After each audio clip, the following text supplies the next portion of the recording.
Hello students, welcome to study master. मैं हूं आपका फ्रेंड जीएस राय और ये हमारा नेक्स्ट लेक्चर है करंट अफेयर का। तो काफी स्टूडेंट्स हैं जो यहाँ पर जो ये चीजें समझते हैं कि सर ने क्या समझाया है, क्या बताया है।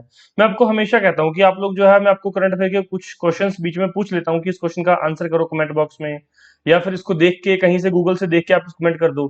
तो उनमें से सिर्फ 4 बच्चे हैं, अभी उनमें उनका नाम बताऊंगा आपको। पहला पहला बच्चा है, जो बच्ची है पहली, पूनम, और ये गवर्नमेंट जॉब में है पूनम। इसके अलावा एक कपिल है, स्टूडेंट कपिल। ये हर एक इन मतलब कि जो भी इनसे क्वेश्चन पूछा गया, एक नेक्स्ट जो स्टूडेंट है सुमन, और एक जो है स्टूडेंट है सुनील।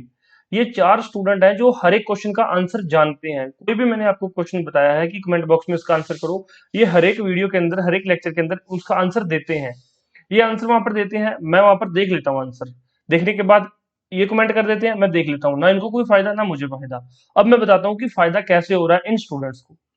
आपको पता है कि 1.5 लाख बच्चे हमेशा फॉर्म भरते हैं, 1.5 लाख के आसपास फॉर्म भरे रहते हैं हमेशा। मैं आपको ये भी बताता हूँ कि जो कंपटीशन है वो 5 से 10 हजार स्टूडेंट्स का है, 5 से 10 हजार का। और 10 हजार में से टोटल जो है ना, अंदर से 5 हजार स्टूडेंट्स हैं, 5 के स्टूडेंट्स हैं जो मतलब कि डिजर्विंग कैंडिडेट हैं, उनके अंदर ही कंपटीशन होता है। 10 हजार में भी वो होते हैं कि जिन्होंने तैयारी की थी, वो तैयारी कर रहे हैं, लेकिन इतनी सीरियस नहीं जितनी ये 5 हजार है। तो ये जो 4 बच्चे हैं ना, ये इन 5 हजार के अंदर अभी से सिलेक्टेड है। ये मेरी बात सुन लीजिए आप लोग। ये जो 4 बच्चे हैं, इन 5 हजार स्टूडेंट्स में पहुंच गए हैं। अब इनको करना क्या है, टॉप 3000 में आना है। टॉप 3000 में इनको आना है प्रीलिम्स के लिए। और मेंस के लिए आपको पता है कि फिर उसका जो भी रेशो रहती है, उसके हिसाब से मेंस में और फिर इंटरव्यू में। मतलब सबसे टफ चीज पता है क्या होती है? सबसे टफ चीज होती है प्रीलिम्स, क्योंकि बहुत स्टूडेंट्स का कंपटीशन होता है। मेंस के अंदर इतना कंपटीशन नहीं होता, मेंस के अंदर स्टूडेंट्स कम रहते हैं।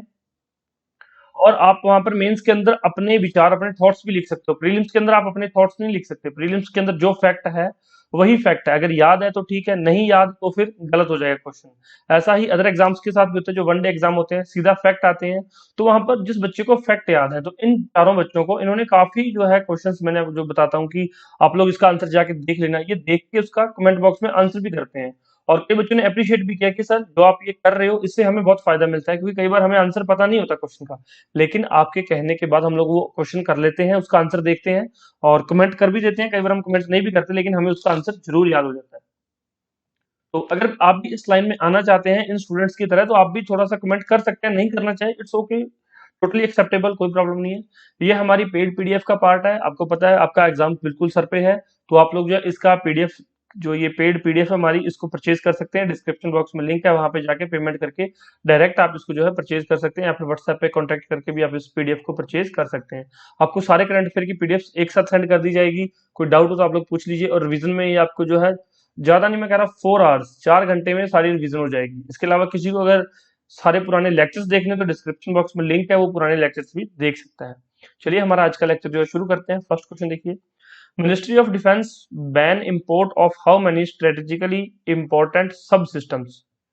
रक्षा मंत्रालय ने रणनीतिक रूप से महत्वपूर्ण कितने उप प्रणालियों के आयात पर प्रतिबंध लगा दिया है? तो टोटल 107 प्रणालियों पर इन्होंने आयात पर प्रतिबंध लगा दिया है। Reserve bank of India has cancelled the licence of which of these banks. तो भारतीय रिजर्व बैंक ने इनमें से किस बैंक का लाइसेंस रद्द कर दिया है?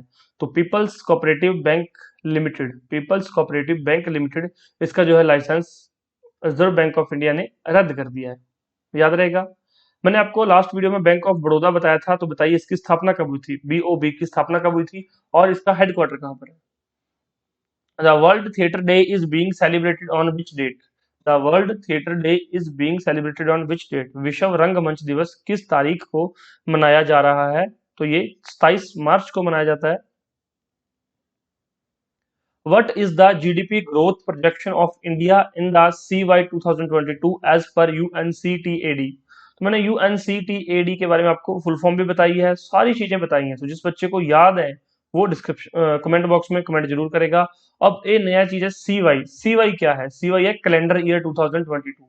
तो जीडीपी ग्रोथ रेट क्या है भारत की कैलेंडर ईयर 2022 के लिए? 6.7% जो है भारत की जीडीपी ग्रोथ रेट है, 6.7%।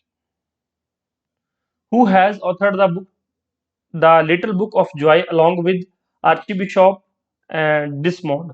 तो आर्क बिशॉप डिसमोंड के साथ the little book of joy पुस्तक किसने लिखी है? तो लिटिल बुक ऑफ जॉय, इसके यहाँ पर आपको दो आंसर देखने को मिल सकते हैं वहां पर एग्जाम में, कंफ्यूज नहीं होना है। राइट आंसर क्या है? तेंजिन ग्यात्सो। तेंजिन ग्यात्सो। तेंजिन ग्यात्सो। लेकिन आप गूगल पे सर्च करेंगे तो आपको क्या लिखा रहेगा? दलाई लामा। तो स्टूडेंट्स कह देते हैं कि सर आपने ये क्वेश्चन गलत करवा दिया। भाई ये दलाई लामा जरूर है, लेकिन इनका नाम क्या है? नाम तो इनका यही है ना, तेंजिन ग्यात्सो। तो ये 14वें नंबर के दलाई लामा है, 14th नंबर के दलाई लामा है ये। 14वें नंबर के दलाई लामा है कौन? तेंजिन ग्यात्सो। तो ये बुक किसके द्वारा लिखी गई? The little book of Joy. तो ये आप ये भी याद रख सकते हैं, तेंजिन ग्यात्सो। और दलाई लामा एक पोस्ट है उनकी। तो ये 14वें नंबर के दलाई लामा है। जैसे गुरु होते हैं या फिर कोई भी आपको पता है कि सिखों के 10 गुरु हैं। फर्स्ट गुरु, सेकंड गुरु, जैसे पहला गुरु गुरु नानक देव जी थे, 10वें गुरु गुरु गोविंद सिंह जी थे, उसी तरह से ये दलाई लामा अब इनके चल रहे हैं। तो अब ये 14वें नंबर के दलाई लामा है, ये इनका नाम है। ये पुस्तक इनके द्वारा लिखी गई है, और आप गूगल पे सर्च करेंगे तो डायरेक्ट दलाई लामा भी लिखा हुआ आ सकता है। तो कंफ्यूज नहीं होना कि सर ये दलाई लामा क्यों लिखा हुआ है। The government of India has declared which day to be observed as the national tourism day in the country. तो भारत सरकार ने देश में किस दिन को राष्ट्रीय पर्यटन दिवस के रूप में मनाने की घोषणा की है? जनवरी 25 को जो है राष्ट्रीय टूरिज्म डे, राष्ट्रीय पर्यटन दिवस या नेशनल टूरिज्म डे मनाने की घोषणा की है। नेक्स्ट क्वेश्चन देखते हैं। The prevention of money laundering act educating authority comprise of how many members? Prevention of money laundering act educating authority में कितने सदस्य होते हैं? टोटल कितने सदस्य होते हैं? 3। टोटल 3 मेंबर्स होते हैं। नेक्स्ट देखिए, हु हैज लॉन्च द योग्यता मोबाइल फोन एप्लीकेशन? तो योग्यता मोबाइल फोन एप्लीकेशन किसने लॉन्च किया है? ये क्वेश्चन यहाँ पर रिपीट है, ये पहले भी मैंने आपको करवाया था, कॉमन सर्विस सेंटर ने। योग्यता मोबाइल ऐप को कॉमन सर्विस सेंटर या सामान्य सेवा केंद्र ने लॉन्च किया है। इन 2022 which edition of national voter day is being celebrated? 2022 में राष्ट्रीय मतदाता दिवस का कौन सा संस्करण मनाया जा रहा है? कौन सा संस्करण मनाया जा रहा है? 12वां, 12th संस्करण। Submission on agriculture mechanisation is a scheme of which union ministry? कृषि मशीनीकरण पर उप मिशन किस केंद्रीय मंत्रालय की एक योजना है? भाई कृषि मशीनीकरण के ऊपर है, तो ये कृषि और किसान कल्याण मंत्रालय की एक योजना है। स्टूडेंट्स इसके अलावा आपको जो है क्वेश्चन बैंक मिल जाएगा, टेस्ट सीरीज मिल जाएगी HCS के लिए, HSSC CET के लिए। आप व्हाट्सएप पे कांटेक्ट कर सकते हैं, इन सभी चीज़ों की डिटेल के बारे में शॉर्ट नोट्स ले सकते हैं लास्ट टाइम रिवीजन के लिए। और आपको जो टेस्ट सीरीज और क्वेश्चन बैंक बाइलिंगुअल मिलेंगे, जैसे आपका एग्जाम होता है, एक साइड हिंदी लिखी होती है, एक साइड इंग्लिश लिखी होती है। सेम क्वेश्चन बैंक के अंदर आपको टोटल 22,000 क्वेश्चन मिलेंगे। और कोई डाउट हो तो आप लोग पूछ सकते हैं। HSSC CET का अलग से क्वेश्चन बैंक है, क्योंकि इसका एग्जाम का लेवल कुछ अलग रहता है, HCS के एग्जाम का लेवल कुछ अलग रहता है, तो दोनों का अलग अलग क्वेश्चन बैंक है, सेम क्वेश्चन बैंक नहीं है दोनों का, ध्यान रखना। नेक्स्ट क्वेश्चन देखिए, शाही लीची earn the GI tag from which Indian state? तो शाही लीची ने किस भारतीय राज्य से GI टैग अर्जित किया है? तो GI टैग से संबंधित मैंने आपको एक स्पेशल वीडियो करवाया था, और जो मैंने करंट अफेयर की PDF फाइल आप लोगों को प्रोवाइड की हुई है, जो पेड PDF है, उसमें आपको जितने भी लेटेस्ट GI टैग्स मिले हैं वो सारे उसमें करवाए गए हैं, कि जो 2022 के अंदर, और जो इम्पोर्टेंट है आज से, जब से GI टैग स्टार्ट हुआ। पहले तो ये बताइए GI टैग स्टार्ट कब से हुआ था? सबसे पहला GI टैग किसको मिला? मैंने आपको सारी चीजें करवाई हुई है, एक एक चीज आपको मैं करवाता रहता हूँ। ठीक है, तो अब ये इसका राइट आंसर क्या है? शाही लीची का, बिहार। और GI टैग्स के बारे में पढ़ के चले जाना कि 22 में कौन कौन से GI टैग मिले हैं अभी तक। विच इंडियन क्रिकेटर, और एक और क्वेश्चन ऐसे बन सकता है कि बिहार का CM कौन है, क्योंकि ऐसे क्वेश्चन पूछ लेता है एग्जामिनर। ये आपकी जनरल नॉलेज का पार्ट होना चाहिए, जनरल अवेयरनेस का पार्ट होना चाहिए। Which Indian cricketer was appointed as an ambassador for Karnataka Brain Health Initiative? Karnataka brain health initiative के लिए किस भारतीय क्रिकेटर को एक राजदूत के रूप में नियुक्त किया गया था? किसको यहाँ पर नियुक्ति मिली है? रॉबिन उथप्पा को। किसको? Robin Uthappa. Who has signed MOU with the Chamba district of Himachal Pradesh to develop a green hydrogen project? तो हरित हाइड्रोजन परियोजना विकसित करने के लिए हिमाचल प्रदेश के चंबा जिले के साथ किसने समझौता ज्ञापन पर हस्ताक्षर किए हैं? किसने किए हैं? NHPC ने। NHPC क्या है? ये NHPC national hydro electric power corporation. National hydro electric power corporation, स्थापना कब इसकी? 1975 में, 1975 के अंदर। हेडक्वार्टर कहाँ पर इसका? हेडक्वार्टर फरीदाबाद के अंदर है, फरीदाबाद, हरियाणा। अब स्टूडेंट्स जनरली क्या करते हैं, मैंने जो आपको पीडीएफ प्रोवाइड की गई है उसके अंदर भी मैंने एक हरियाणा के करंट अफेयर भी प्रोवाइड किए हैं, जो मैं पेड पीडीएफ प्रोवाइड करवा रहा हूँ, हमारे इंस्टीट्यूट के द्वारा प्रोवाइड करवाई जा रही है। उसके अंदर हरियाणा के करंट अफेयर भी दिए गए हैं। स्टूडेंट्स कहते हैं कि सर आप हरियाणा के स्पेसिफिक करंट अफेयर दीजिए, स्पेसिफिक करंट अफेयर दीजिए। अब देखो बच्चों, अब हरियाणा का ये तो पूछेगा नहीं कि who is the current chief minister of Haryana, ऐसा तो वो पूछेगा नहीं एग्जामिनर, इतना भी लो लेवल का एग्जाम नहीं आएगा। और ऐसे क्वेश्चन जो आपको हरियाणा से डेली की, हाँ कौन सी नई सिटी जो कौन सा नया डिस्ट्रिक्ट है, कौन सा नया, हाँ कोई डिस्ट्रिक्ट बने तो हो सकता है, डिस्ट्रिक्ट की बाउंड्री चेंज कर दी है, ऐसे क्वेश्चन वहां पर नहीं पूछे जाते। कौन सा नया कोई भी और चीज बन जाती है जो कि बिल्कुल लो लेवल की, जिसका कि डिस्ट्रिक्ट तक इफेक्ट है, या फिर जिसका एक मतलब कि जिसका नेशनल इफेक्ट नहीं है, तो वो क्वेश्चन नहीं पूछा जाएगा एग्जामिनर, वो नहीं पूछेगा। ऐसे तो हरियाणा के अंदर कुछ ना कुछ होता ही रहता है। तो आपको वो क्वेश्चन करने हैं जो national current affair, national importance के हो, हरियाणा का जो नेशनल इंपॉर्टेंस रहता है। जैसे कि ये क्वेश्चन है, यहाँ पर मेमोरेंडम ऑफ अंडरस्टैंडिंग साइन किया किसके साथ, हिमाचल प्रदेश के साथ, कहाँ पर, चंबा डिस्ट्रिक्ट में किया किसने है, एन एनएचपीसी ने। अब एनएचपीसी इनडायरेक्टली किससे, ये हरियाणा करंट अफेयर से है, किससे है ये, हरियाणा करंट अफेयर से। लेकिन स्टूडेंट्स इस बात को नहीं समझ पाता, वो क्या चाहता है कि जिसमें बस हरियाणा हरियाणा दिया हो कि हरियाणा से संबंधित, ये हरियाणा का है, हरियाणा का, तो ये चीजें नहीं आएंगी। थोड़ा सा बच्चों उस लेवल पे सोचिए, बिल्कुल छोटे बच्चों की तरह मत सोचिए, बिल्कुल H S S C CET के स्टूडेंट्स की तरह ना सोचिए। तो अगर आप एचसीएस के लिए तैयारी कर रहे हैं तो एचसीएस के अकॉर्डिंग सोचिए, अगर आप H S S C CET की तैयारी कर रहे हैं तो उसके अकॉर्डिंग सोचिए। तो कहीं ना कहीं आपके लिए इंपॉर्टेंट रहेंगे जो मैं क्वेश्चन प्रोवाइड करवा रहा हूँ, जो मैंने वहां पर क्वेश्चन प्रोवाइड करवाए हैं पेड पीडीएफ के अंदर। तो एनएचपीसी आप समझ गए सारी चीजें, तो इसका हेडक्वार्टर जरूर याद रखना, कई बार एग्जामिनर में डायरेक्ट पूछ लेगा कि एनएचपीसी का हेडक्वार्टर कहाँ है, सीधा फरीदाबाद, गुड़गांव, सोनीपत, पानीपत। अब भाई जिसको पता है उसको पता है, जिसको नहीं पता वो तो या तो तुक्का मारेगा या छोड़ के आएगा, एक काम तो करेगा। लेकिन ऐसे क्वेश्चन यहाँ पर बन जाते हैं। नेक्स्ट देखिए, which state UT has inaugurated the beach festival IC Ponde 2022?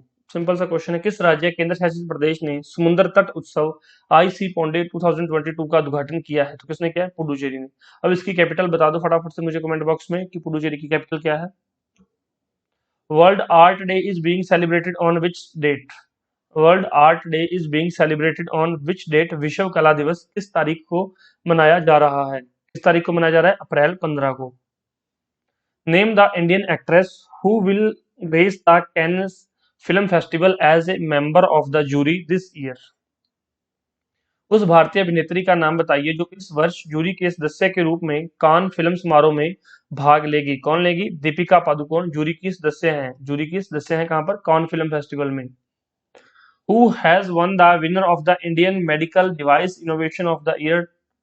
तो Indian medical device innovation of the year का विजेता किसने जीता है, किसको विजेता घोषित किया गया है? Meril life science private limited. Meril life science private limited को Indian medical device innovation of the year का पुरस्कार दिया गया है। The digital Indian RISCV microprocessor programme has been launched by whom? तो digital India RISCV microprocessor कार्यक्रम किसके द्वारा शुरू किया गया है? किसके द्वारा शुरू किया गया है? राजीव चंद्रशेखर के द्वारा। राजीव चंद्रशेखर के द्वारा। International dance day is being celebrated on which date? अंतरराष्ट्रीय नृत्य दिवस किस तारीख को मनाया जा रहा है? तो 29 अप्रैल को, तारीख 29 अप्रैल को जो है अंतरराष्ट्रीय नृत्य दिवस मनाया जा रहा है या मनाया गया है। Which nation has hosted the world largest cyber exercise locked shield 2022? किस देश ने दुनिया के सबसे बड़े साइबर अभ्यास लॉक शील्ड 2022 की मेजबानी की है? तो किसने यहाँ पर मेजबानी की है? एस्टोनिया ने। मोस्ट इंपॉर्टेंट क्वेश्चन है ये, लॉक शील्ड 2022 ये याद रखना है। एस्टोनिया ने इसकी मेजबानी की, ये याद रखना है। और दुनिया के सबसे बड़े साइबर अभ्यास में से है ये, ठीक है। अब यहाँ पर एस्टोनिया है तो एस्टोनिया की कैपिटल क्या है? टैलिन। क्या है यहाँ पर? टैलिन। अब यहाँ पर 3 देश और दे रखे हैं। यूक्रेन, बहुत बार आपको पता है रशिया और यूक्रेन का युद्ध चल रहा है, तो आपको इसके बारे में सारी चीज पता होनी चाहिए। कैपिटल पता होनी चाहिए, इसका पीएम कौन है ये पता होना चाहिए। तो आप कमेंट बॉक्स में मुझे जरूर बताएंगे। क्रोएशिया की कैपिटल क्या है? जैग्रेब। जैग्रेब। और मोल्दोविया की किसिनाउ, ये है नाम, CHISINAU, तो ये किसिनाउ है। और ये थे हमारे आज के 20 क्वेश्चंस, जो जिन बच्चों को ये पीडीएफ चाहिए रिवीजन पर्पसेस के लिए, आप लोग जो है डिस्क्रिप्शन बॉक्स में लिंक है, वहां से जाके डाउनलोड कर सकते हैं, या फिर मुझे व्हाट्सएप पे कांटेक्ट करके भी जो है इसकी पीडीएफ ले सकते हैं। इसके अलावा काफी स्टूडेंट्स जो है कमेंट करते हैं, आंसर बताते हैं जो उनको पता होता है। मैंने सिर्फ 4 बच्चों के नाम लिए जो बहुत मतलब कि अच्छे से रिप्रेजेंट करते हैं कमेंट में, और कमेंट में अच्छे से चीज़ों को डिस्क्राइब करते हैं। तो मैंने उनके नाम लिए, और भी काफ़ी स्टूडेंट्स हैं जो यहाँ पर जो आंसर देते हैं। ऐसा नहीं है कि और बच्चे आंसर नहीं देते। चारों के नाम लिए, सभी का नाम लेना यहाँ पर पॉसिबल नहीं था। और कितने स्टूडेंट्स हैं वो काफ़ी अच्छा कर रहे हैं, तो वो अपने आप उन जो टॉप 5000 में आ जाएँगे। मेरे नाम लेने या ना लेने से कुछ नहीं होगा, लेकिन हाँ, एप्रिसिएशन ज़रूरी है। अगर आप अच्छा काम करते हो तो एप्रिसिएशन ज़रूरी है। वैसे ही मैं कहता हूँ आपको कि स्टूडेंट्स, अगर मैं आपके लिए कुछ अच्छा कर रहा हूँ, तो आप लोग लाइक कर दो, वीडियो को शेयर कर दो, कमेंट बॉक्स में बता दो। क्योंकि अगर कोई अच्छा करेगा, अगर उसको एप्रिसिएशन मिलेगा, तो नेक्स्ट टाइम वो और भी अच्छा करेगा। ठीक है? अगर कोई अच्छा काम कर रहा है, हम उसको एप्रिशिएट नहीं करेंगे, तो एक बार, 2 बार करेगा, तीसरी बार वो कहेगा कि कोई रिकॉग्नाइजेशन तो है नहीं हमारी, तो फिर हम क्या करें अच्छा काम, किसी के लिए क्यों करें? तो इन बातों का ध्यान रखा करो। लाइफ में अगर कोई अच्छा कर रहा है, तो उसको सपोर्ट और एप्रिसिएशन ज़रूर दिया करो। फिर भी कोई डाउट हो आप लोग पूछ सकते हैं। और लास्ट टाइम के लिए बता दूँ आपको, रिवीजन करके जाना, कुछ नया मत पढ़ना। जितना हो सके रिवीजन करना, रिवाइज करना। पेपर से पहले रिलैक्स रहना बिल्कुल, और रिलैक्स मोड में रहना। आराम से जो भी क्वेश्चन आपको आते हैं उनको अटेम्प्ट करो। पहली जो है रीडिंग में जो क्वेश्चन आपको आ रहे हैं उनको अटेम्प्ट करो। दूसरी रीडिंग में कोशिश करो कि जो क्वेश्चन आपको, जिसमें से आपको 4 ऑप्शन होते हैं, ए बी सी डी, दो में श्योर हो, दो में श्योर नहीं हो, तो दूसरी रीडिंग में ऐसे क्वेश्चन करो। अगर आपके इस तरह से 70 to 80 क्वेश्चन हो जाते हैं, तो बाकी कोई जरूरत नहीं है तुक्का मारने की, इतने इनफ है। हाँ, अगर कोई ऐसा स्टूडेंट है, भाई सर मैंने 2 रीडिंग ले ली, मेरे 50 ही क्वेश्चन हो पाए हैं, तो भाई फिर थोड़ा बहुत ट्राई करो, किसी तरह से इन 50 को 70 से 80 के बीच तक लेके जाओ। क्योंकि 50 में से अगर 10 गलत हो गए, तो फिर तो मार्क्स ही नहीं आएंगे कुछ भी। तो इन बातों का ध्यान रख लेना। और कोई डाउट हो तो भाई कमेंट बॉक्स आपके लिए ओपन है, आप ऑलवेज वेलकम। कोई डाउट हो तो पूछ लीजिए। Thank you so much. Video को लाइक और शेयर जरूर कर देना, और बहुत सारी अपडेट्स के लिए चैनल को सब्सक्राइब कर लेना, और बेल आइकन जरूर दबा लेना। हमारा टेलीग्राम चैनल जो है @स्टडी मास्टर, या डिस्क्रिप्शन बॉक्स में लिंक है, वहां से जाकर उसको भी ज्वाइन कर लो। सारी अपडेट्स आपको वहां पर सबसे पहले दी जाती है। धन्यवाद।